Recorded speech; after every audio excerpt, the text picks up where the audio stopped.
Something's wrong with the lights. I know how that sounds. I've been in this booth too long, seen too many flickering fluorescents to panic over a bulb acting up. But this wasn't flicker. This was misbehavior. I noticed it on my drive-in, just past the gas station where the road curves and the old billboard used to be. There's a street lamp that never worked right. Always buzzed faintly, like it had a bad socket. But tonight it was on, and not just on, it was throwing shadows in two directions. I stopped the car, rolled down the window. There was no one else on the road, no headlights, no moon. Just that one lamp buzzing its hum, and two perfect shadows of my car stretching out in opposite directions across the gravel. That's not how shadows work.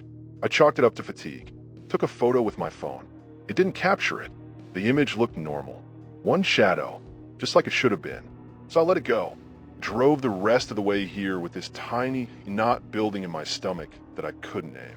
I didn't really start worrying until the booth lights kicked on. They're old bulbs. Warm, yellow, flicker at the corners, but always reliable. But tonight, the one above the soundboard lit up and threw my shadow onto the ceiling. Not sharp, not clear, but unmistakable. A gray blur of my shape, stretched and still, right above me. I waved my hand. The ceiling shadow didn't move. That's when I turned off the main light and stood in the dark for a while, watching. I thought maybe it was a trick of reflection, something from outside, something bouncing off the booth window. But it didn't shift. It just stayed. And now I'm sitting here with only the board lights on. Low glow, trying to pretend this place feels like it used to. Trying to pretend I didn't just see a man walk past the window without casting a shadow at all. It was quick, barely a glance, but enough. His boots made no sound. The gravel didn't crunch. And the sodium light that shines down over the entry ramp didn't cast a thing behind him. Just empty ground, as if his body had forgotten how to interrupt light. I keep checking the monitors now, watching the feed from the little exterior cam like it's going to start explaining something. But all I get is that yellow haze of midnight desert, and the sense that the light out there isn't just failing. It's changing sides. I don't know if this is the start of something, or if it started long before tonight and I've just now tuned in. But if you're out there, if your porch light is acting strange, if the street lamp by your house is throwing shadows where they don't belong, I want to hear from you. Because light's supposed to reveal, not confuse, and shadows are supposed to follow, not mislead. I've started leaving the light off in the booth. Not because I'm scared. At least, that's what I keep telling myself. I say it's for focus, that the glow of the board is enough, that it helps me think. But the truth is simpler. When the overhead's on, I see things I can't explain. And I'm not ready to keep explaining them to myself. Earlier tonight, I went into the bathroom. The one just down the hall with the busted tile and the mirror that always fogs too easily. I've stared into that mirror more times than I can count. Checking my face before going live, smoothing back hair, watching myself slowly unravel through endless graveyard shifts. It's just glass. That's all. But tonight, it was off. Not broken. Not warped. Just delayed. I turned my head to the left, and my reflection lagged behind by a breath. Like it had to remember what I'd done before it could catch up. I smiled, reflexively, nervously, and the version in the mirror didn't. It just stared, expressionless. 1 second, 2, then it smiled back. The same smile, the one I just made, but wrong, crooked, overacted. I didn't stay long after that. When I walked back down the hall, I kept to the side, hugging the wall like the shadows might stretch out and touch me if I didn't move just right. It sounds dramatic, I know, but there's something in the way everything here feels lately, like the edges of things aren't behaving like they're supposed to, like they've gotten too soft. I've started watching the monitors again. I don't usually bother. There's rarely anything interesting outside the booth at this hour. But tonight, I noticed something strange in the back lot. There's a maintenance shed, just a tin box with tools and a busted generator. It's not lit, not powered, but there was a long shadow stretching from its door across the gravel. No one there, no figure to cast it, just the outline of a person leaning. At first, I thought it might be mine, maybe some odd reflection from the booth. But I moved, stood, turned, and the shadow didn't change. It didn't react at all, just stayed in place, still, like a placeholder. I blinked and it was gone, and then I got the call. A woman in North Carolina said her son came downstairs this morning and wouldn't go near the kitchen. Just stood at the threshold, whispering, "It's not following me." She asked what he meant. He pointed at the floor and said his shadow had stopped at the top of the stairs. Said it didn't want to come down with him. Said it was thinking. She laughed. She didn't know what else to do. But when she looked up the stairs, she said there was something dark on the landing. Not just shadow, a kind of dark that didn't move with the light. A smear across the wall that wasn't shaped like anything, but felt like watching. And when she turned back, her son was gone. Just gone. No sound. No cry. Nothing but a faint echo like footsteps retreating across a surface she couldn't see. She called me because the police didn't believe her. The photos on her phone now show her standing alone in the doorway. No child. No trace. I didn't know what to say. I'm not sure what scares me more, that the shadows are behaving differently, or that we've never really understood what they were in the first place. I keep staring at my hands as I speak, watching their outlines dance on the console. They move when I move. They twitch when I twitch. But there's a lag, just enough to notice, just enough to wonder. I've stopped assuming things are going to make sense when the sun comes up. There used to be a rule in my head. If something fell off at night, it would make more sense in daylight. That was the comfort of morning, the cold logic of sunrise. A reset, but that logic's gone now. Light doesn't fix things anymore. In fact, I'm starting to think it's what's causing them. Because whatever's happening, it's not just about darkness. It's about light. I started getting emails last night, unusual stuff. Listeners writing in to say their shadows weren't behaving the same way, even under natural light. Moonlight, candlelight, things that shouldn't create sharp silhouettes were now casting hard lines on walls. Shapes that didn't fit. One guy sent a photo from his back porch. He had lit a single candle during a blackout, just one, and took a picture out of boredom. When he looked at the photo later, he noticed something standing behind him. Not a person, not even really a form, just a presence. A long stretch of darkness that started just at the edge of his shoulder and went up, not back, as if his shadow was trying to rise rather than fall.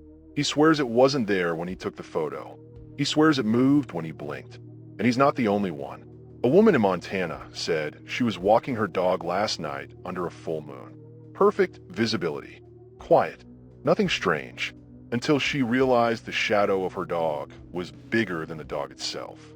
Not longer, taller. Stretched upright, not flat against the sidewalk. Like something was puppeting it from beneath the earth. She tried to take a video, but when she turned her camera on, the dog's shadow wasn't there. Just hers. But even that wasn't right. It was broken into pieces. Fragmented, like it had been shattered and loosely glued back together. I thought it was exaggeration. I wanted it to be. But then I stepped outside during my break and looked at the tower light behind the station. The light's high. Should cast my shadow long across the parking lot like always. But tonight it split. Two shadows. One going left, one going right. Neither of them moved. Not when I waved. Not when I stepped forward. Just held their poses like they were waiting for something I couldn't see. And here's the part that really dug under my skin. I felt heat on the back of my neck. Like someone breathing there. Close. Too close. But when I turned, nothing. Only the edge of the booth behind me. I backed inside. I haven't left since. But I can feel something pressing in through the glass. Not visibly. Not even audibly. Just felt. Like a presence just beyond what my eyes are allowed to see. Something that watches through light. Something that uses shadow like a doorway. And maybe we were wrong all along. Maybe we thought shadows belonged to us. Something passive, something tied to our feet.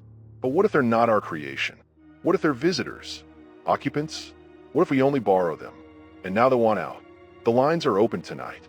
If you've seen your shadow move the wrong way, or not move at all, or if you've looked into a mirror and seen it standing too still, you're not alone. But maybe you're not just being watched. Maybe something's waiting to be remembered. It happened during the weather report. That's how mundane it started. I was halfway through reading it. Calm skies, dropping temps, wind advisory in the northern ridge, when I looked up at the booth window. And there, across the parking lot, I saw a man walking under the glow of the tower light. Nothing unusual about that on its own. Occasionally someone cuts across the lot. Usually a drifter passing through, or someone who took a wrong turn and thought the station was a diner. But this man moved slow, measured, like he was aware of every step, and his shadow wasn't moving with him. It was behind him, several feet back, just standing there, upright, unmoving. At first, I thought it was someone else, maybe two people walking apart. But no, there was only him. One body, but two shapes. The man and the darkness he'd left behind. He passed under the second pole light, and his body cast no new shadow. Just walked on like it didn't matter. But the other shape, the one behind, stayed. Still, unchanging. I stopped reading. The dead air must have gone out for 5, maybe 6 seconds before I caught myself, muttered something about technical issues, and switched on a track just to cover. I don't even remember what song I played. Doesn't matter. All I could think about was that man. That impossible separation. The way he walked on like he didn't even notice he'd left something behind. Or worse, maybe he didn't notice, and just didn't care. Or maybe it wasn't his choice. I went back through the footage. We keep a security cam pointed toward the lot. Not high def, not reliable, but good enough for a shape in motion. I scrolled back. There he was. 2:06 a.m. walks through frame. But the shadow? It doesn't show. Not even once. On the video, he's just a man alone in the light. But I saw it. I know what I saw. And I'm not the only one. The call started trickling in just after. A woman from Kansas said her husband noticed his shadow acting lazy. That was her word. Said it didn't move quite right. It lagged. Seemed to stretch too far. And then yesterday, it stopped following him altogether. Now it stands in the backyard. Doesn't move. Doesn't shrink. Just looms. She says he doesn't talk about it. Won't even look at it. He's been quieter lately. Slower. Like he's out of sync with everything around him. Like he's not quite there. I asked if she'd taken any pictures. She said she tried, but the photos came back wrong. Blurred. Washed out. In one of them, the shadow looked like it had eyes. She deleted it immediately. Another caller said they watched their daughter's shadow slip off during recess. Just peeled off the blacktop like a sheet and drifted toward the trees. The daughter didn't react. But since then, she's been pale. Distant. Like she's walking through molasses. The teacher who saw it didn't say a word. Just turned around and went back inside. It's not an isolated thing anymore. This is spreading. Shadows are detaching. Silently. Without struggle. Like they're finished playing along. And we're just watching it happen. Or pretending we don't. I haven't looked down at my feet since the sun set. I'm afraid of what I might not see. Or worse, what I will. You ever get that feeling like something's following you? Not in a horror movie way. I mean that low, bone-deep sense that there's a weight behind you. Something pressing down on the space you just walk through. Not loud. Not threatening. Just aware. I've had that feeling all night. I tried to shake it. Got up from the console, walked around the booth, did a few stretches, stared at the coffee machine like it might blink. But it's not just in my head. Every time I move, I feel a delay, just a split-second beat between me and the world catching up. Between my action and its reflection. It started with my shadow on the wall. I turned to scratch my head, and out of the corner of my eye, I saw the silhouette hesitate. Like it didn't want to copy me. Like it resented the demand. And I know how ridiculous that sounds. But it keeps happening. Small moments. Little disobediences. My hand moves to the console, and the shadow follows too slowly. I bend forward, and for a second, the shape behind me seems to pause in mid-bend, just long enough to be noticeable. I turned off the lights again. Just sat in the dim, backlit by the board, trying not to move too much. Trying not to provoke it. Because that's what it feels like now. Like provoking. Like making it follow me is some kind of insult. I got a call from a guy outside Phoenix. He didn't give his name. Just said, I think it wants to leave. I asked him what. He said, my shadow. I think it's tired of me. He told me how it started twitching last week. Just tiny jerks. Like it was straining at the edge of his body. At first, he thought it was his own nervous movement. But then it happened while he was perfectly still. While he was sitting in a chair, breathing soft, hands resting. And the shadow was still fidgeting. He didn't sleep last night. Said he caught it turning away from him in the mirror. Not his reflection, his shadow. Said it looked over its shoulder like it was scanning the room. I didn't know what to tell him. Another woman emailed a video clip. I watched it 5 times. Her kitchen, brightly lit, her walking past the fridge. Her shadow stays behind. Not long, just a second, like it's considering something. She put a caption under the video. When do I stop being the real one? That stuck with me, because that's the question, isn't it? If something has followed you your entire life, echoed you, mirrored you, validated your shape, what happens when it decides to stop? What does that make you? I turned off all the lights about an hour ago. Sat in total dark. Not because I wanted to test anything. I just couldn't bear to see the silhouette anymore. Couldn't stand to feel it watching me as I moved, waiting for me to pause, so it could choose whether or not to follow. We think shadows are passive, but what if they've just been waiting? What if they've been tolerating us? And now, finally, they're done pretending we're in control. I don't know what's going to happen next, but I can't shake the feeling that my own outline is learning. And soon, it won't be mine anymore. Something changed in the way people move. I don't mean metaphorically. I mean literally, physically, visually. They're too smooth now, too still, like actors who've forgotten how to blink. The kind of wrong that doesn't register until it's too late to look away. It started with a delivery guy. The station gets maybe 1 or 2 a week, paper stock, batteries, snacks, or the vending machine. We keep pretending someone uses. This guy showed up late, well past usual hours. Knocked once on the booth window, didn't wait for me to open the door. Just left the box and turned around. And I realized as he walked away, there was no shadow. The light was perfect, bright overhead from the lot lamp, enough to cast crisp outlines of the trash bins, the fence, even the tangle of weeds in the gravel. But not him. He moved like something was wearing a person. The body looked normal, jeans, jacket, branded cap, but there was a hollowness to it. A kind of silence in his walk. No bounce, no sway. Just smooth, efficient motion, like watching playback on half speed. I stood in the doorframe for a long time after he disappeared around the side of the building. Listening, waiting to hear gravel shift, a car start, something. Nothing came. Later, I mentioned it on air, just casually, like I was joking. Said something like, apparently shadows are optional now. Tried to laugh. But then the phones lit up, one after another. Quick, breathless calls. No pleasantries. A man said his grandmother, 92, hadn't cast a shadow since last Thursday. She still gets up, still walks to the kitchen, still stirs her tea. But something in her eyes is wrong now. Like she's already gone. Like the thing that kept her has quietly stepped away. Another caller, this one trembling, said her daughter, 7 years old, had stopped casting a shadow that morning. No trauma, no illness.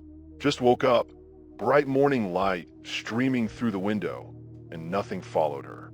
She asked her daughter about it. The girl looked up and said, I gave it back. No explanation. Just that. I sat there in silence.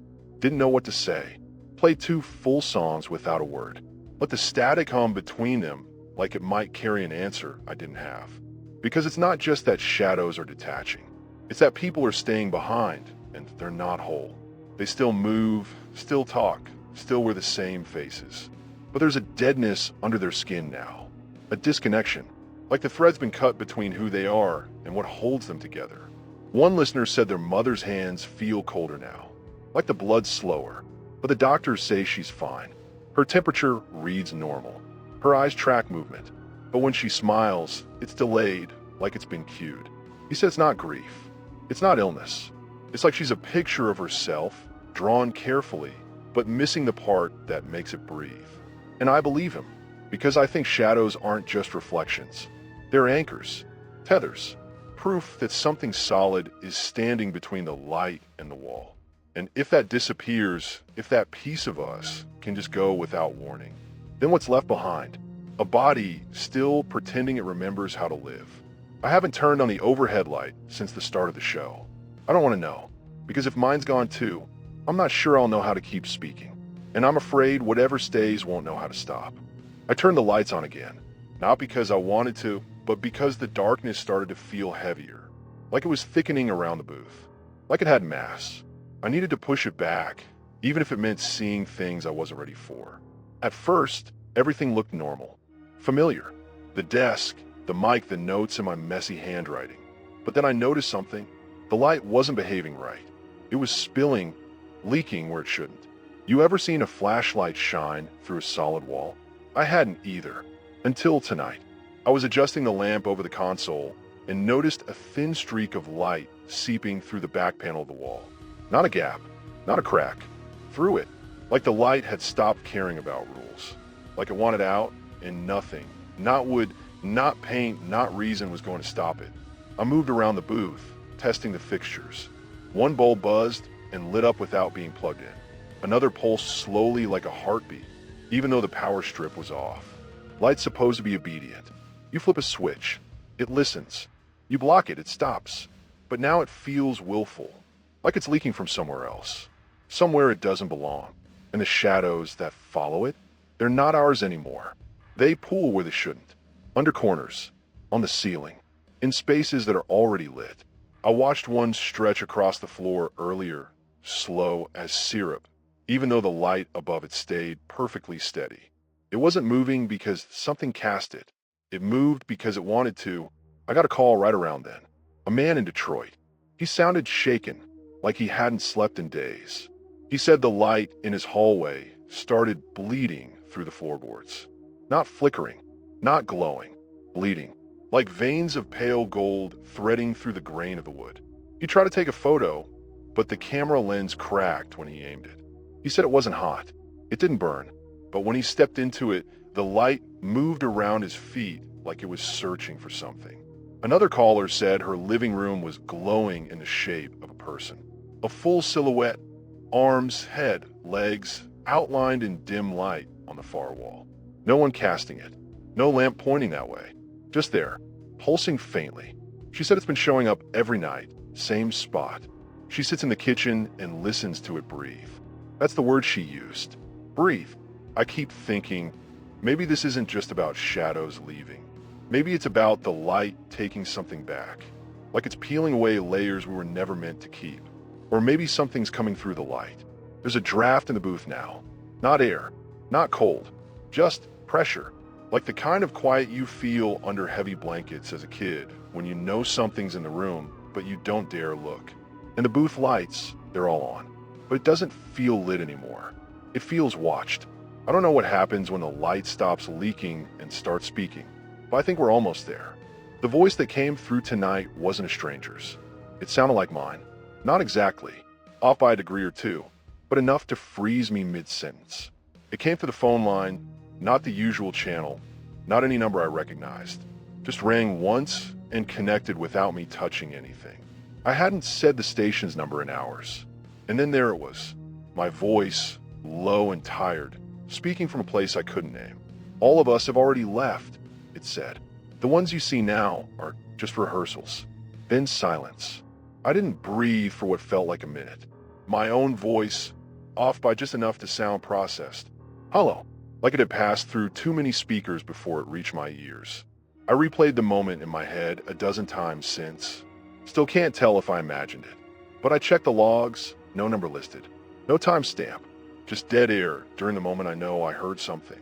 I've been thinking about that phrase. Rehearsals.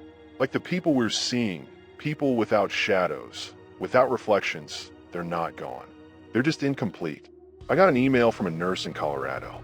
She said patients have been coming in for routine checkups and leaving without their reflections. Nothing dramatic, just absence.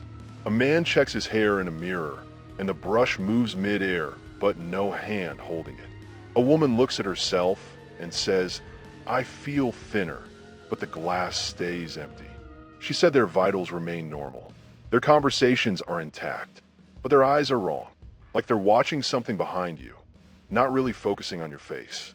She tested it once, stood beside a patient, asked him what color her shirt was. He said blue. It was red. He smiled, as if that was the right answer. And then he walked out without his reflection following. Another listener said her partner's been sleepwalking. Every night at 2:14 exactly, he gets up, walks to the living room window, and stares out. Not at the street, not at anything, just at. She tried filming it, but on the video, he's not moving. He's just standing still in the doorway, frozen. And when she stands next to him on the footage, her shadow is gone. She said, it's like I'm only real when I'm not being seen. I don't have answers. I don't think anyone does. But something is happening to us, to the way we appear, the way we persist. And it's not dramatic. It's not loud. It's quiet, clinical, like someone's running simulations of people we used to be, trying to recreate the performance of being human without understanding what made it work in the first place. The more I look at faces on screens, through windows, even in old photos, the more I notice how wrong they feel. Too perfect, or too still. We're just off. And when you talk to them, it's like they're only listening to your outline. Not your words, not your thoughts, just your shape. Like they're measuring something, trying to match it, trying to become it. I keep a mirror behind me in the booth. I used to check it between segments, make sure my collar's straight, that I look halfway put together. I haven't turned around to look at it in 2 hours now. I'm afraid I won't be there. Or worse, I will, but it won't be me. You know what's worse than something disappearing? When it stays after everything else is gone. I got a call about an hour ago. Older woman, quiet voice, barely above a whisper. She didn't want to give her name, just needed to tell someone.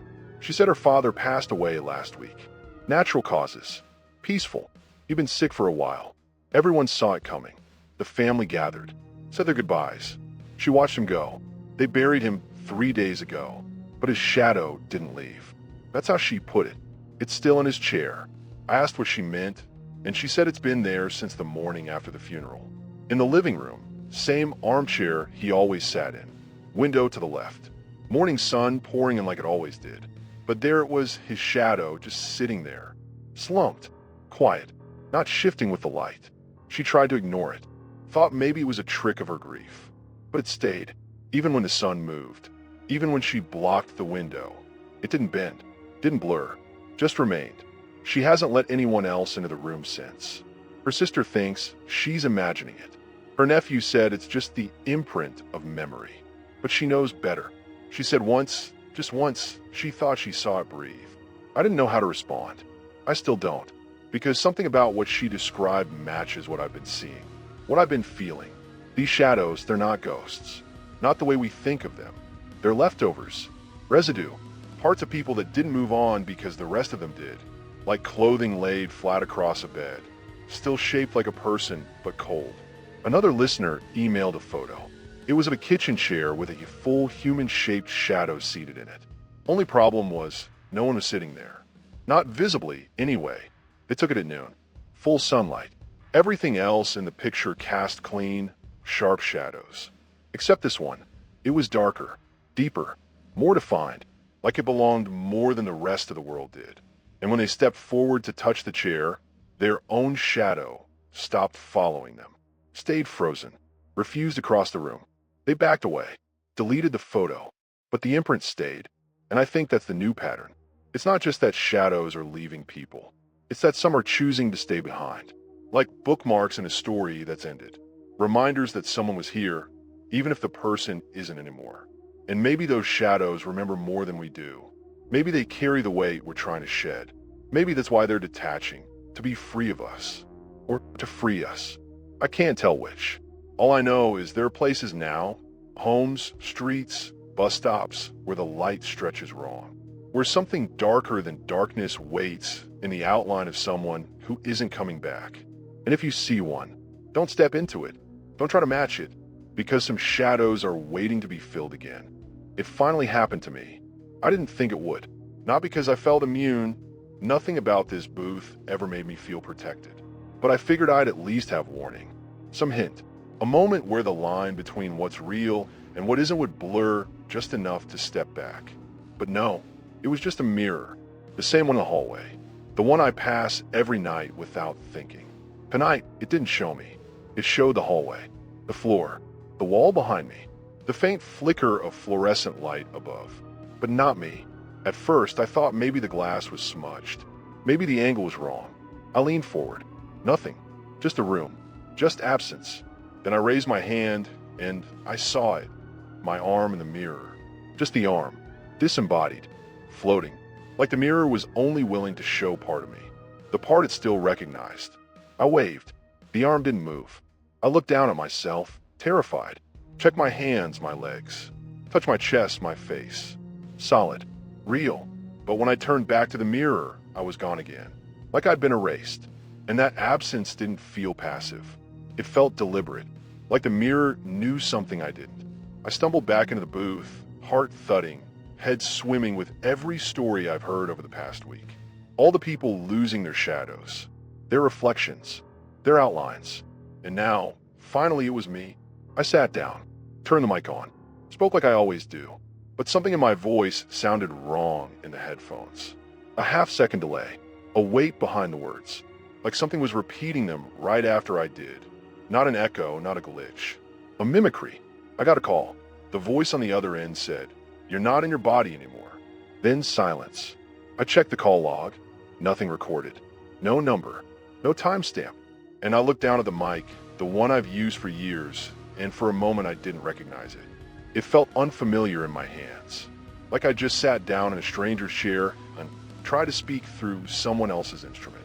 I think that's the end game here. Not death, not possession, just dislocation.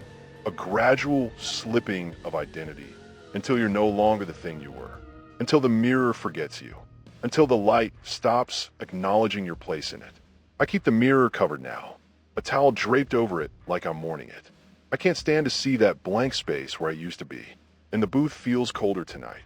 Not because the heater's broken, because I don't think the air recognizes me either. I don't know how much longer I'll be visible. To you, to the world, to myself, but I'm still speaking. For now. And if you're out there, if your reflection still shows up, if your shadow still follows, know that it might not for long. And when it stops, you won't feel pain. You'll feel subtraction, as if something you carried your whole life finally lets go of you. The sun rose today, and everything stayed dark. I don't mean night didn't end. Technically it did. The sky turned that pale, bruised gray that usually signals dawn. The birds started up. Somewhere, I'm sure, alarms went off and coffee pots sputtered to life. But it didn't feel like morning, because the light didn't do anything. It was there, faint, diffused, hazy like headlights in thick fog, but it didn't cast. No rays, no warmth, no shadows. It just hovered like it didn't know where to land, like it was waiting. I stepped outside the booth around 7 a.m. just to feel it for myself. I should have been blinking against the sun by then, shielding my eyes. But I wasn't. I was squinting into a sky that looked like a bad memory of daylight, and the ground was still covered in shadows. Hundreds of them, not moving, not growing shorter, not changing shape, just resting. I stood there for a long time, staring at the horizon. The town sits low across the hills. Old rooftops, blinking antennas, rows of buildings that always feel just slightly too far away. And beyond them, where the sun usually spills over in gold, there was nothing. Not darkness. Something worse. Flatness. Like the end of an image. Like the renderer had given up halfway through and left the edge of the world untextured. No birds crossed it. No clouds. Just that quiet, heavy static in the air. I went back inside, locked the door, even though I'm not sure what I'm keeping out anymore. Sat at the console, let the dead air run longer than I ever should have. Then I played a song, something slow, instrumental, heavy with minor chords. And while it played, I watched the monitors. The shadows on the gravel haven't shifted all morning. They just lie there, stretched long across the ground like they've been nailed into place. One of them moved once, just a twitch, like a foot adjusting, but there was no one casting it. Calls have slowed now. Maybe people are sleeping. Maybe they've given up. Maybe they're standing in their living rooms, watching the horizon refuse to brighten, waiting for light that won't come. But I go on call I can't stop thinking about. Young voice, shaky, said they want to wake up their brother and found the room filled with shadows. So many the walls looked like ink. No light could pierce them. The windows weren't blocked, but the sun couldn't get in. The brother was gone. Only his voice remained, just a whisper echoing from somewhere inside the dark. Not help, not I'm scared. Just, it's colder in here than I thought it would be. And then silence. I don't know what's on the other side of this. I don't know what's causing the light to fail, or the shadows to gather, or the world to flatten into something that doesn't quite reflect us anymore. But I do know this, the sun isn't saving us. And whatever waits on the horizon now, it isn't morning. I think the booth has a shadow now. Not the kind cast by light, but something else. Something that settled in. It's hard to explain and harder to admit because I've always trusted this space. The walls, the buzz of the equipment, the little rituals of buttons and knobs. This has always been a safe place. A kind of anchor. But tonight, it feels inhabited. Earlier, I bent down to plug in a backup monitor, and when I stood up, I saw something in the glass of the console. Not a reflection, not even a movement, just a presence. Like a patch of air had grown heavier and forgotten to stay invisible. I blinked. Gone. But then it came back. This time I felt it. Standing beside me. Not touching. Not breathing.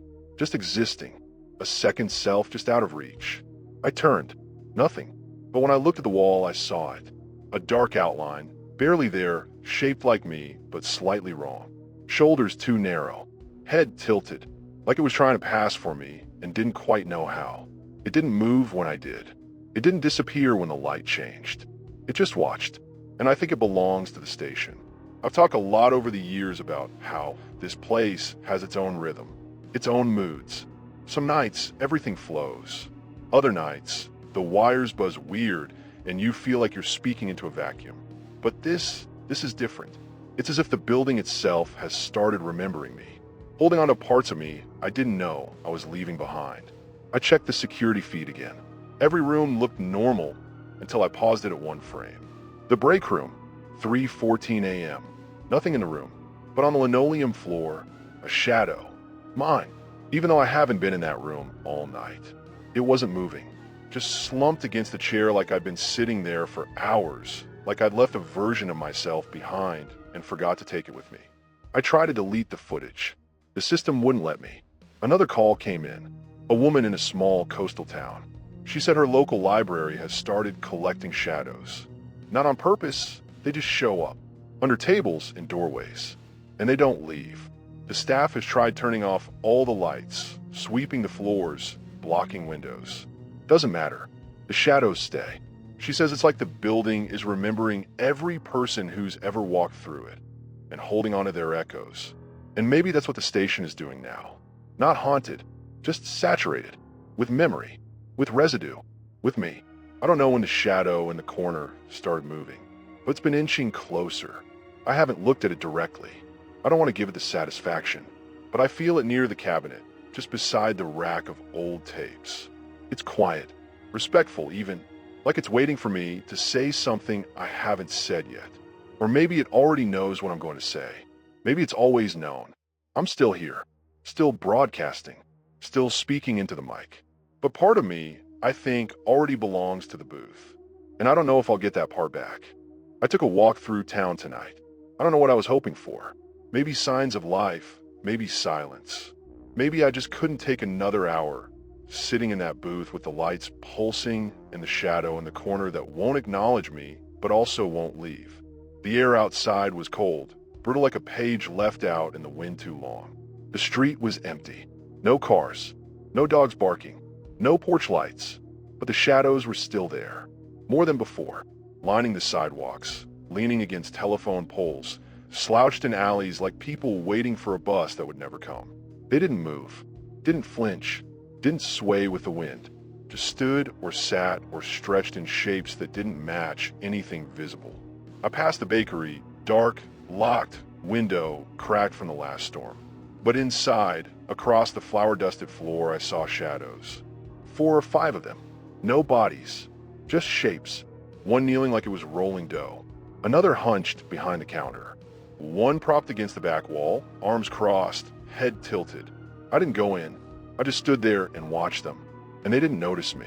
Or maybe they did and just didn't care. Next was the hardware store. Same story. Locked doors. Dead silence. And in the aisles, shadows stacked up like mannequins. Some upright, some curled into themselves like they were hiding. All of them still. But the worst part was the house at the edge of town. I didn't recognize it. Not sure I ever noticed it before.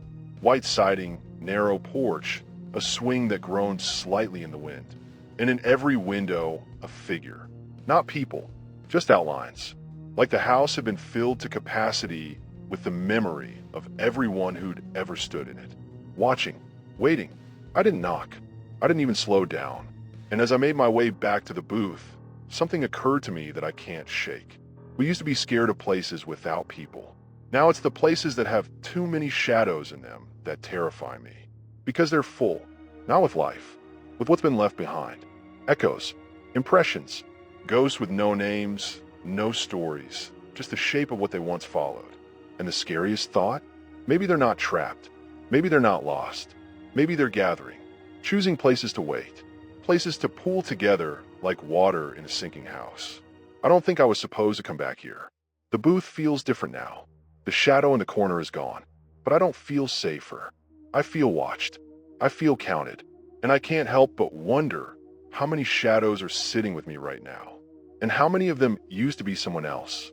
I'm still speaking, but I don't know if the mic's catching me anymore. There's this sound low, like breathing under the floorboards. Not constant, but steady. It began a few hours ago, somewhere after the last track played, and before I realized I'd stopped hearing my own voice through the headphones. No static, no hum, just the slow exhale of something beneath everything else. I haven't touched the lights since I got back from town. The booth is dim, lit only by the glow of the board and whatever trickles in from the half-dead tower bulb outside. That bulb keeps flickering, by the way. Not like it's failing, like it's thinking, deciding when to be on. The mirror's uncovered again. I don't remember doing it. I don't see myself in it. Not entirely. There's a shape there, but it's wrong. My coat is too short in the reflection. My hands don't move when I do. And my head, God, it's just slightly tilted, like someone trying to remember how a human holds themselves. I don't know if I'm still me, or if I become one of them. There's a listener. I think it's the same one who's called before, the one with the voice just a few shades too calm. They called in again. They said, "You've done well." The signal held longer than we expected, and I couldn't answer. Not because I didn't want to, but because I realized I didn't know what my own voice would sound like anymore. I'm forgetting. Not details, not memories, but presence. I touch my arm, and it feels like an object, like fabric over something borrowed. I move my lips, and the sound is delayed, just a hair, just enough. And the shadow behind me, it's closer now. It's no longer mimicking. It's waiting for the final moment, maybe the one where I step away from this mic and it takes my place. Speaks with my voice, reads my notes, keeps the broadcast going because someone has to, right? Someone has to say the words, even if they no longer know what they mean. The booth is quiet now. The hum is gone. The board lights flicker, not in malfunction, but in rhythm. Like they're nodding, like they're agreeing with something. There's no more news to read, no weather to predict, no traffic to report, just shadows, filling the town, filling the spaces we left. Echoes growing deeper until they forget there were ever copies. Maybe we were always temporary. Maybe our shadows were the permanent part all along. And now they're done waiting. If this is the last thing I say on this frequency, let it be this. I remember the light. I remember the sound of my own footsteps. I remember what it felt like to be followed. And now I wait to be replaced. Good night, or whatever time it is where you are, if time still means anything. If you still cast a shadow, tell it I said hello.